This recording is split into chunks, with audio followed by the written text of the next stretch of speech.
Top total number of COVID-19 cases rises to 175 in the state.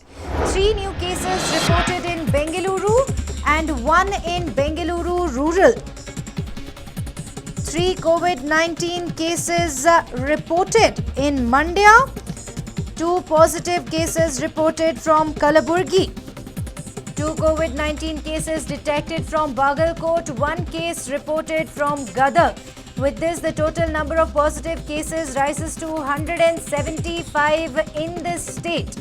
The situation remains worrisome, although the state government seems to be taking enough preventive measures to make sure they're able to stop the spread of novel coronavirus, which seems to be spreading at an alarming rate. 12 new cases have been reported, 3 new cases from Mandy.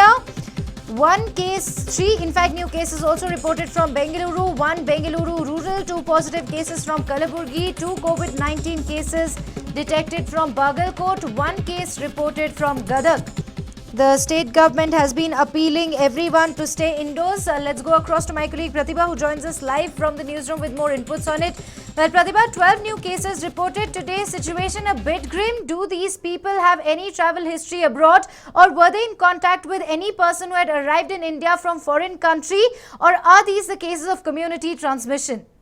Well, Neha, 12 new cases have been reported today. Like you mentioned, it is a bit of grim news coming in because over the last few days, it seemed like the situation was under control.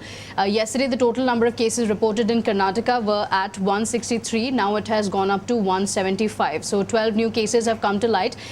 In this, 7 people were the attendees or the contacts of the Tablighi Jamaat, that is the people who had attended the Nizamuddin event in the national capital. So out of the 12 people that have now tested positive, 7 of them were attendees or the contacts of those who had attended the event, those who had come in touch with them, their family members, immediate family members. So that's the detail coming in. We have the travel history as well. 7 patients, like we mentioned, are people who have attended the congregation, including patient 164. Who is from Bagalkot. He had attended the Tablighi Jamaat congregation from 13th to 18th of March, and this was in the national capital, of course. He is currently in the designated hospital in Bagalkot, and we have patient 167 as well, another male, 29-year-old who had also attended the congregation on 13th and was there till the 18th. So he is from Bengaluru, so a case being reported in Bengaluru as well. Along with him, there was another 50-year-old male as well from the city. He had also attended the congregation from 13th to 18th. Now, another male, a 35-year-old as well, had attended this congregation in the same time period. He has been, of course, put in a designated hospital in Bengaluru.